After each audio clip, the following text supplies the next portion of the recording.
you. And I will say this, Will and and we have Will Van here as well, who is our manager of online support services. It's only taken me like 5 different episodes of Zoom meetings to get that right. And you got it. It's perfect. Excellent. So we talked about some titles of different things and kind of pitched these to Leanna, and she ran with it. So we're very fortunate that Leanna looked at those and said, yeah, I can work with that and figure out how to apply some of these things. And one of them that we really thought we should focus on is being you and recognizing that the competition that you have, focus on you first. So we pitched that, and Leanna has some great material with that today, and I will turn it over to you, Leanna. Thank you again for being with us. Yeah, so I feel like there's a lot of context that kind of comes with this topic, and it's a lot. So I'm going to touch briefly just on a few things, and then my prayer is that it just opens up a great discussion, gets your thoughts going about your own personal ministry and how this pertains to what's going on in your own school community. So this first picture here just kind of sets the tone for us. It's super important when you're looking at your place, just that you have the right people in place. And I put that picture out there just because I'm a mom first. I've sent my kids to Lutheran schools their entire life, and I just know the importance of the people. And in my role as admission and in my role as a mom, I find that the product of a Lutheran school is really your people. It's not all the other stuff. It's the people that are hired to be in that place. So I just kind of put that picture in there just to highlight how important it is to have the right people in place, because your people create your product, which is ultimately, what you're going to be selling. And this is just a great quote. I know Simon Sinek is relatively familiar in the admissions people world. And I just like this quote. People don't buy what you do, they buy why you do it. And what you do simply proves what you believe. So I don't know if anybody has heard of his golden circle principle before, but this is just sort of a generic principle. It's the what, the how, and the why of your organization and what stems from there. So for us as Christian schools, our what can be, we're a Christian school. The how is we teach kids about God and His Word, and then the why is they want to enroll. What I think is the context that is better for us as a Christian community competing against the secular world. The why should be the focus of what we do, and then we build from there.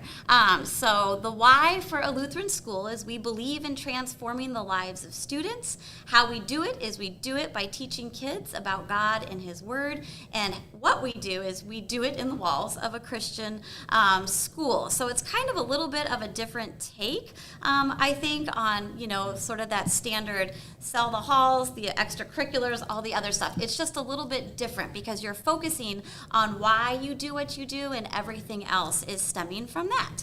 I think that's a good exercise to do with your faculty as well, to sit down and really at the beginning of the year meetings to go over this. What is our why is a great reminder, because again, they're all enrollment people too. Yes, The sure. students are coming in contact, parents are coming in contact, all of your co-curricular events, the games, parents will be talking to them, prospective parents will be talking with them. So it's really good to create that as the foundation every year. Let's talk about it. What's our why? What's our pitch? So that we know that we're on target. Yes, because the entire faculty, staff need to buy into that so that it just exudes everything you do. And being married to an administrator, obviously that's more his side of the things, the hiring of the individuals, but it just has to be a priority that the people you bring into your place to work there understand the why behind what you do, why you do what you do. I think sometimes we assume the why too, which you got to be very careful, because we all know, don't just assume something, be very direct. Yes. This is our why. This is, and this is what, I don't want to steal your thunder later on, but what differentiates, right? Yes, absolutely. I stole it just a little bit. It's all right. And so it all ties into thinking about the story we tell. So all of us have a story to tell. Our schools have a story to tell. The people inside our walls have a story to tell. So it's super important that we think through what that story is. And so I have the definition here of commodity, just because there's some messaging to our communities that can go two different ways. One message that can be displayed to our the people in our community, the people we're trying to have come to us, is that we're a commodity. And so the definition of a commodity is a product or service that is indistinguishable from ones manufactured or provided by competing companies, and that therefore sells primarily on the basis of price rather than quality or style. And something that sticks out to me in a really bold way when I look at the word commodity is that the biggest commodity in our communities is the public school. So if we're going to distinguish ourselves in some way, we cannot do it by cost, because a public school is free.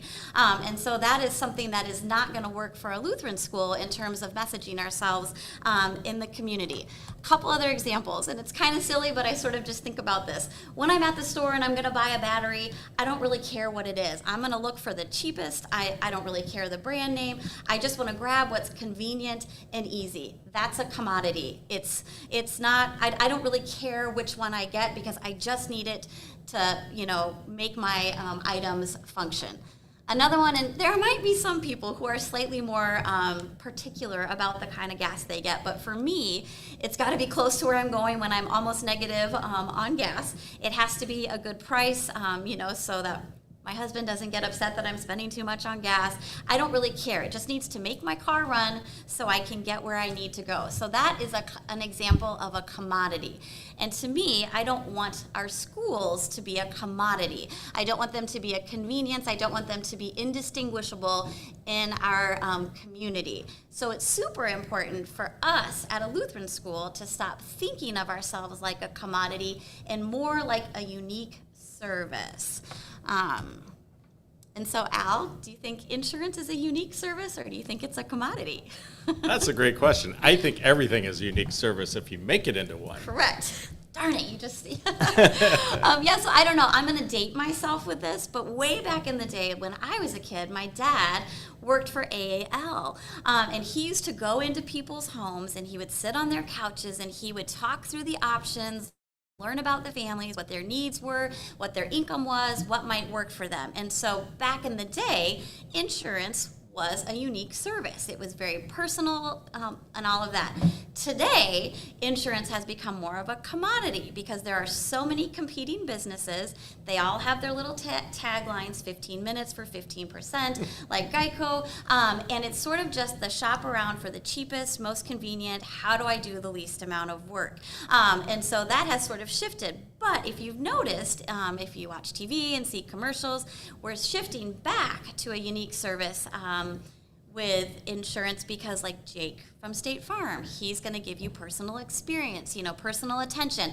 And so I think there's an understanding in our culture today that people are starting to want the personal service, want the difference maker, and not just the convenience.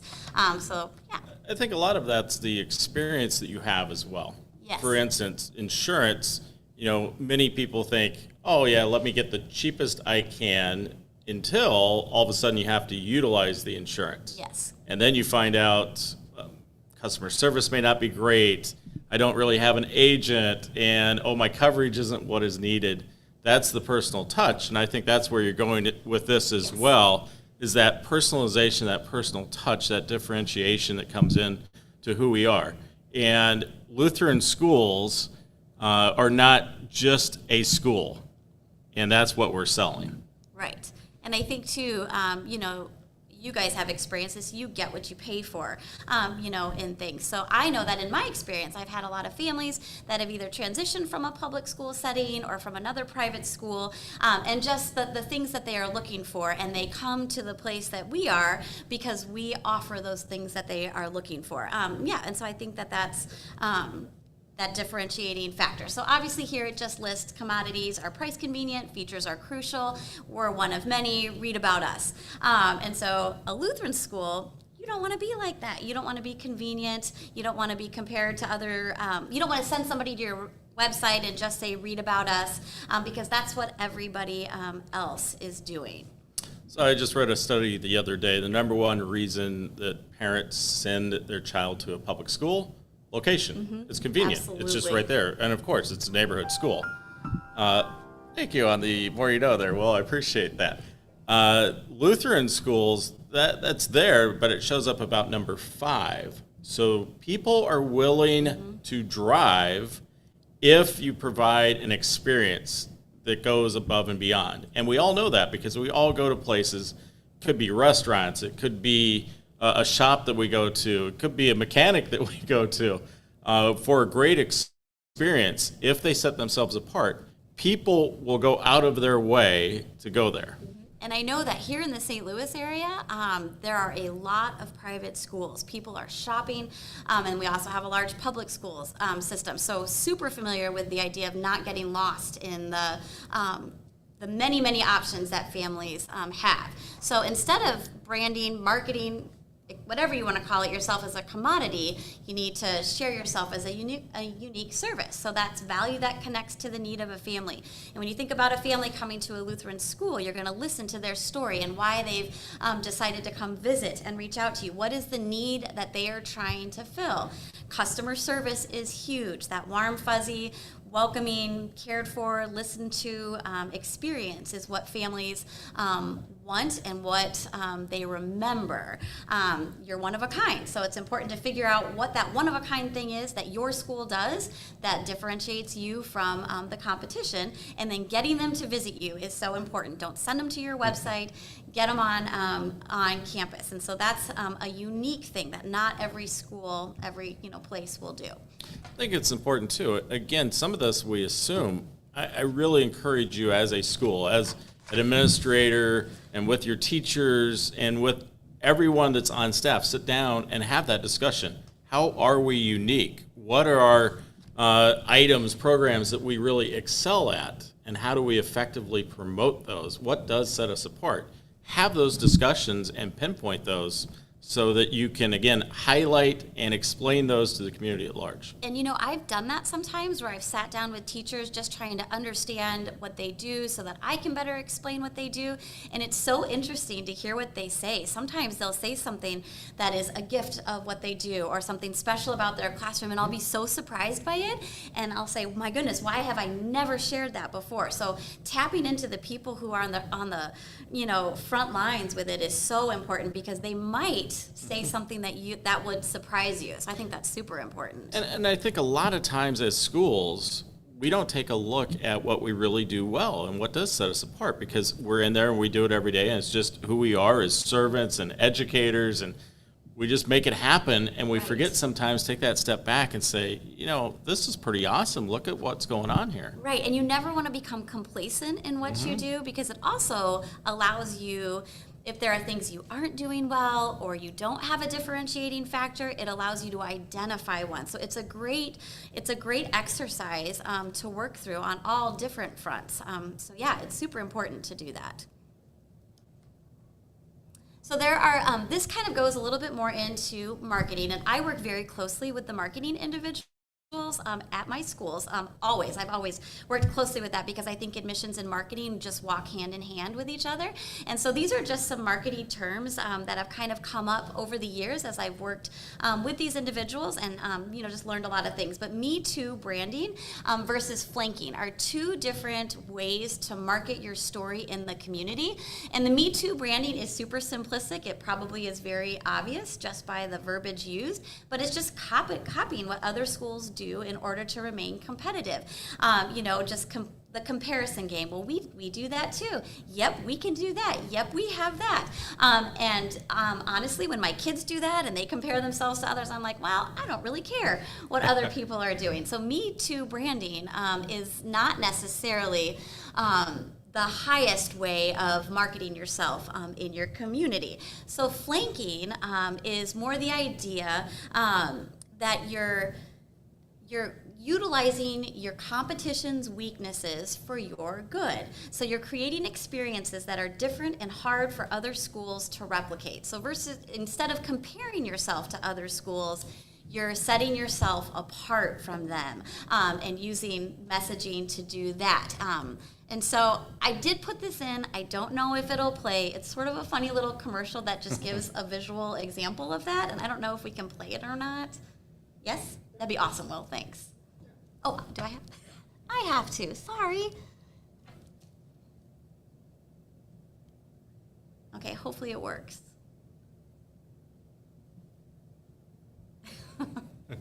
And if it doesn't, it's not a big deal. No? Okay, it's okay. We'll get that up and running for the afternoon session. Yes, right. I'm so sorry. Oh, there it goes. Appliances. Now we just need a guy.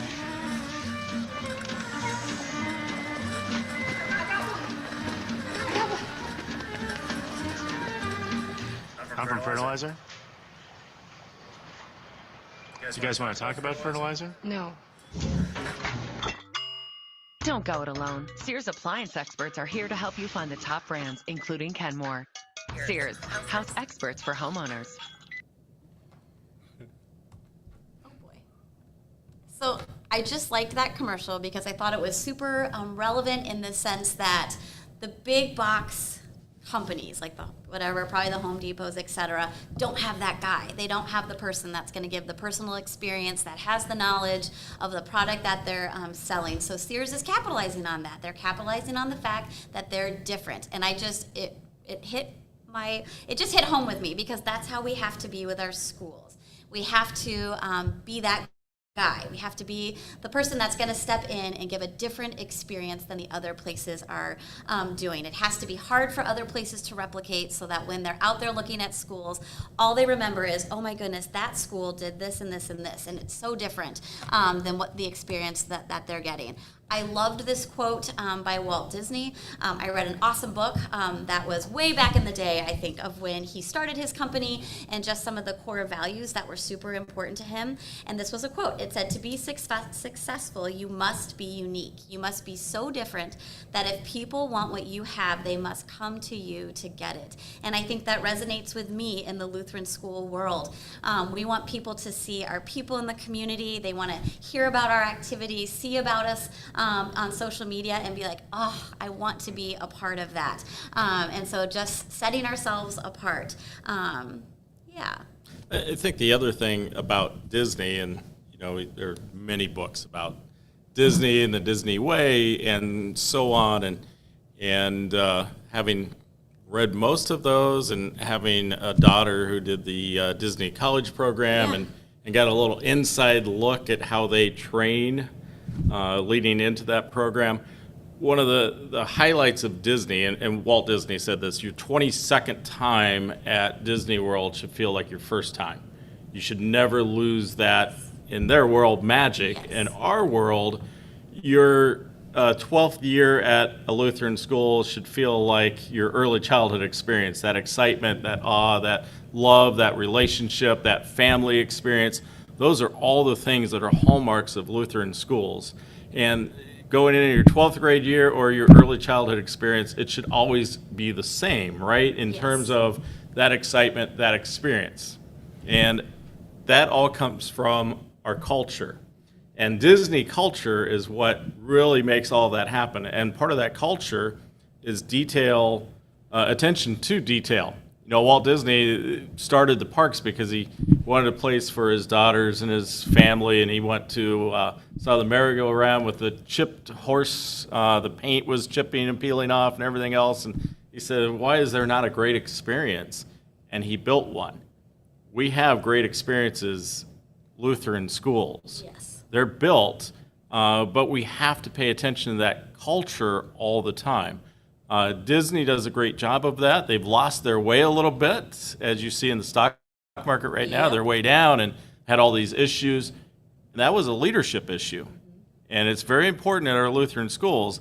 And you mentioned this before. Leadership has to drive that culture and has to make sure everyone who comes on board recognizes that culture and the why and the how and the what that we're doing. And I think that's one of the biggest things here. And that is, why you focus on you, Because if you lose that way and you start paying attention to what other people are doing and that's driving where you're going, you lose that culture. Right. And I think as I start this new school year, it's really kind of had me retrospectively look just at past years, et cetera. And I think there's so much more context to this in terms of all the backstory, but our Lutheran schools are a product. And we live in a world that is shopping. They shop for everything. They compare everything. They're just looking for that perfect thing, and we can be that perfect thing. We can be that product that stands out from everybody else, and it starts with the story and the why behind what you do. You don't have to have a fancy building at all. I've toured many a building that were underwhelming in comparison, but then the people fall in love with the feeling in the classrooms and the teachers that they meet, the product that is a part of that. So it's important to look at it from that kind of context. I'll go to another Disney element. All Disney movies are written from basically the same storyboard. Yes. And you can go online and you can find that storyboard. And a great exercise with your faculty at the beginning of the school year is let's write our story. Yeah. And what does that look like? And if you put that up all over the place, it also becomes your elevator pitch too, because it's short to the point, you hit all the elements of it, you're set and ready to go. So I just, at the end of this, am challenging you to think about what your story is, because maybe that's not a concept that you've articulated before, what that story for your place is, and what does your school do well that others cannot. It's just a thought-provoking activity in the sense that it's always good for us to think about where we're coming from. And I know we all have mission statements that we work from, but maybe it's time to look at that and kind of look, is it relevant any longer? Does it serve the community that we're serving? Just all things to consider. And the story is great because that personalizes, again, who you are. So talk to the students, talk to your alumni, talk to your faculty. Yes. Find out those threads of the story. And, it always gets me whenever, and I go to different school websites quite a bit, mostly Lutheran schools, but I'll go to, I look at what's going on in other places as well. And when I see the building without students, it always, what's that message? Yes, your right. building's the most important thing. Right. The building is a means to your end. It's Right. not the end. The end is the product, your students, Yes. that you're graduating. And on graduation or moving to the next level, our goal is to make sure, one, that they know they're a unique child of God, Right. fearfully and wonderfully made, and they know Jesus Christ, their Lord and Savior, and everything else flows from that. And how are we accomplishing that? So we should be seeing students on your promos and on your videos and Facebook pages and websites, that interaction that's going on because they're the focus. Yes, and I wanted to find that first picture, a picture of teachers interacting with the students, because that is that story woven together too, and I didn't, so, but so Yeah. that's super important. But those are things that we see, and you said it in the beginning, get people into your building. So your website, if you give everything away on your website, why do I have a Exactly. need to come to your building and see?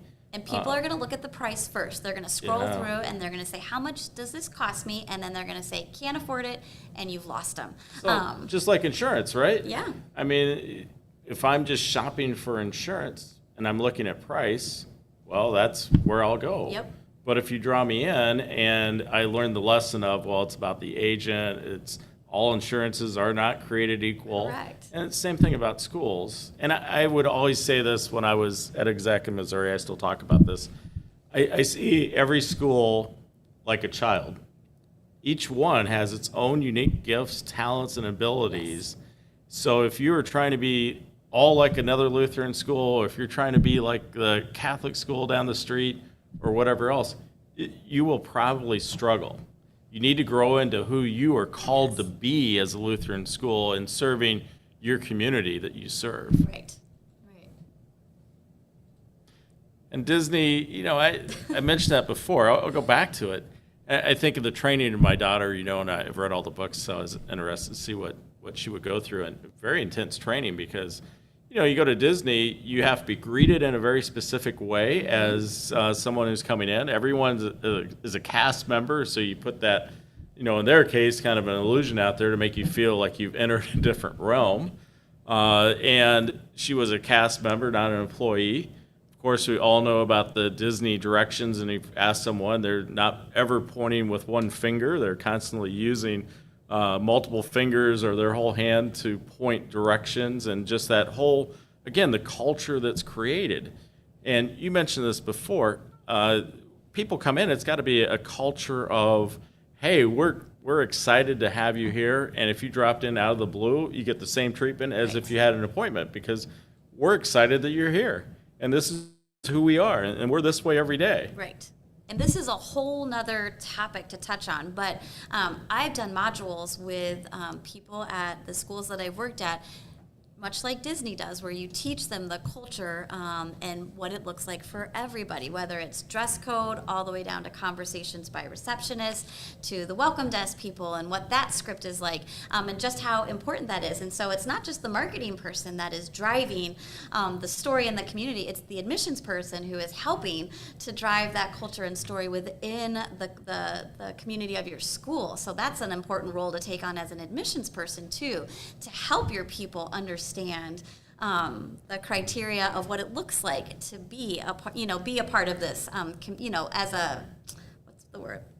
Employee? I don't know if that's the right word, but much like that, how Disney trains their people to promote the culture. So it's important. And I think that's a good point. We're a school of the whole, not just the parts. Correct. So you got to bring that wholeness together and let people know. And every single person is incredibly important. Will and I joke about Chick-fil-A sometimes, that same concept, and it's my pleasure. And really, it is in our Lutheran schools. It's our pleasure. It's our excitement to serve each and every day. And to us, absolutely, we have expectations of academic excellence and co-curricular excellence. And we can't do everything, so you got to focus on what you can do and do it well. But what we should be doing really well is weaving throughout everything that Christ-centered way, and the fact that we're there as servants, and that's why we're doing it. I see sometimes right now, and again, for me, one of the big things is focus on you, not on others. So if you're trying to say, oh, the public school system isn't good, come to us. Well, if you're focusing on you and showing what you do, people will know that you have something to offer that is better than somewhere else. So you don't have to go and denigrate, another school, Right. public or otherwise, another Christian school. No, you focus on you. Yesterday, I was talking to Will a little bit, and I said this reminds me a lot of John Wooden, famous basketball coach at UCLA, and Wooden's pyramid of success and so on. But I can't remember, it was either Bill Walton or Lou Alcindor, who is Kareem Abdul-Jabbar. When they were there in their first year, they asked Coach Wooden about the scouting report for the team that they were about to play. And he said, we don't do scouting reports. We focus on us. And that was a clear message to him as a player that, oh, wait a minute, so we're not worried about the other. He said, no, you execute. And if you execute what you've been taught and the plays that we have, and you work together as a team, we're not worried about the other team coming in because we'll do exactly what we need to do and we'll win. So sometimes you lose that by focusing on the other team. I also talked to Will. I love this story too about McDonald's when they came out with the quarter pounder, and A&W root beer, and trying to compete with McDonald's, came out with the 1/3 pounder. Doesn't just quite roll off the tongue quite as well, does it? And A&W couldn't figure out why they weren't having greater sales than what they were.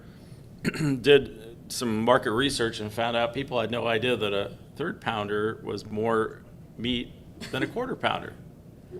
So sometimes we outsmart ourselves in our marketing, thinking that people are able to just quickly analyze and figure out what you're trying to say. And in their regard, they're trying to say, hey, we have a bigger sandwich for the same price. Right.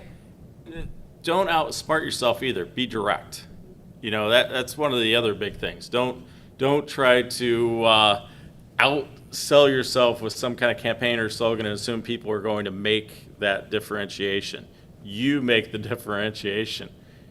Probably would have made more sense that more beef, you know, like Wendy's, where's the beef That's commercial? But think about that. Are we really letting people right away know what we're saying, or are we expecting them to read into something that they may not want to at that point in time? It's a quick hitter. So if I got to sit down there and think quarter, third, now I got to do math in my head, well, doesn't always work out that way. Right. Will, do we have any questions? No, I don't see any questions. Please feel free to put those questions in the chat. If you have any. Not Chat GPT. No. This meeting is being recorded. Well, Will, you are doubly recording us today. So yes, that's. Please put any questions that you have in the chat, and we will address those.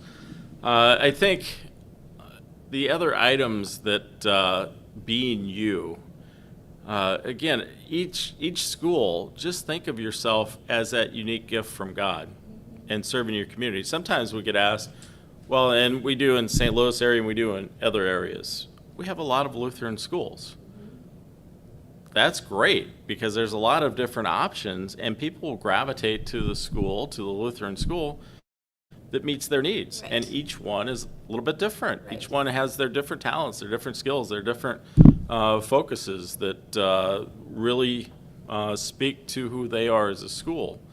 And I think that's something that's super important too in the admissions world is listening to the families that come, because I think we have to be unapologetic about recognizing that maybe we don't have exactly what they're looking for, but right down the street there's another phenomenal Lutheran school that is their strength, and that's what the family is looking for, sending them that direction too. So I think that goes that way too.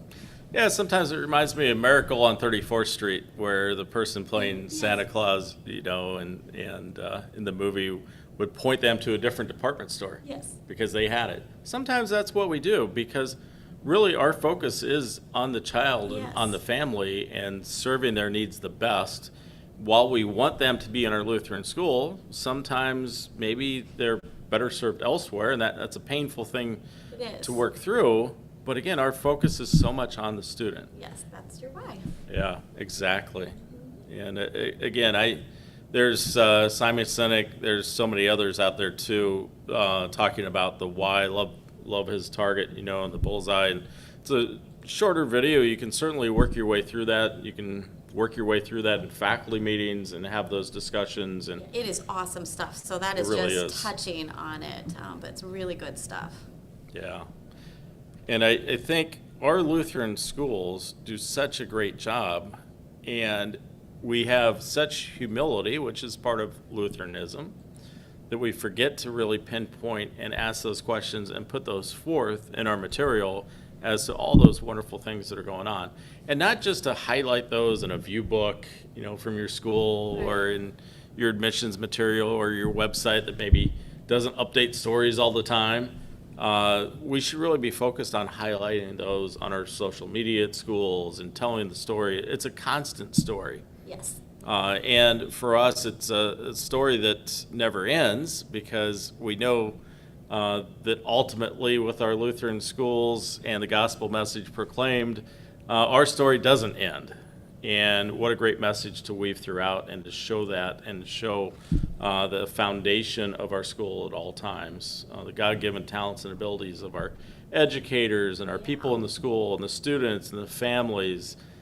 Tell your story and tell it often.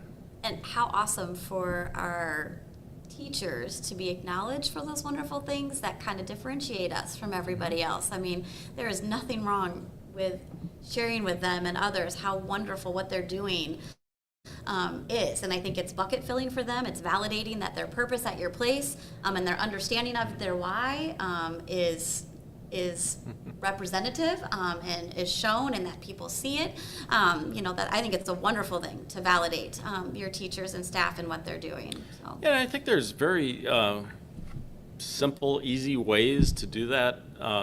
Whenever I walk through airports now, I always see the QR code to nominate an employee if they've done something. And, why are we not doing that, Right. having those QR codes and allowing students and parents and families to click on that and nominate someone that has done something extraordinary in their mind?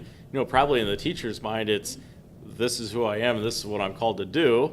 But we do need to lift them up and recognize those moments. So think about experiences that can happen like that. Yeah, and I mean, this is a rocket scientist. Happy people stay. And when you've got great people, you want them to stay. I mean, that's a whole retention, a whole nother thing. You want your people to stay. So Exactly. Yeah. So you're benefiting in a lot of different ways. a lot of different ways. Yeah. I don't think we have any questions. Looks like, Leanna, you've done a great job of covering everything about your competition is you. And, so many examples out there like that, too. Plus, I will say this, kind of wrapping up, doesn't mean that you don't pay attention to what else is going on out there. Exactly. Because you still do that, but remember that really highlight what you're doing and who you are. You go back to the gas stations. I always think of QT around here. They differentiate all the time because they have an app and they have sales on products and a little cafe in there for coffee and drinks and ice cream and you name it. So they recognize convenience is one element, but customer service and a lot of the other things are another element that will drive you to them versus that gas station right across the street. That's true. And as consumers, we're always looking for that.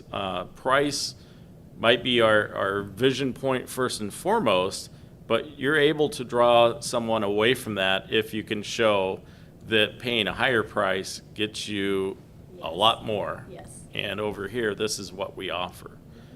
Never be concerned about sharing who you are and what you do and focusing on that all the time. And be you and continue to grow as you, because you mentioned this before. Don't stay static. We are dynamic as educational ministries, always growing and developing. The only thing that stays static is we know who we are and whose we are, and we proclaim that gospel message. That's our foundation that is always solid and never changes. Everything else is dynamic in what we do. Thank you once again, Leanna. I appreciate your time, your wisdom, and thoughts, and great information. We'll be on again this afternoon at 2 o'clock Central Time with another follow-up Friday all about admissions and enrollment. Thank you, Will, for operating all of the whatever it is that you're operating over there to make all of this happen. As always, we appreciate that and everything that you do. Blessings on your day and blessings on your school year.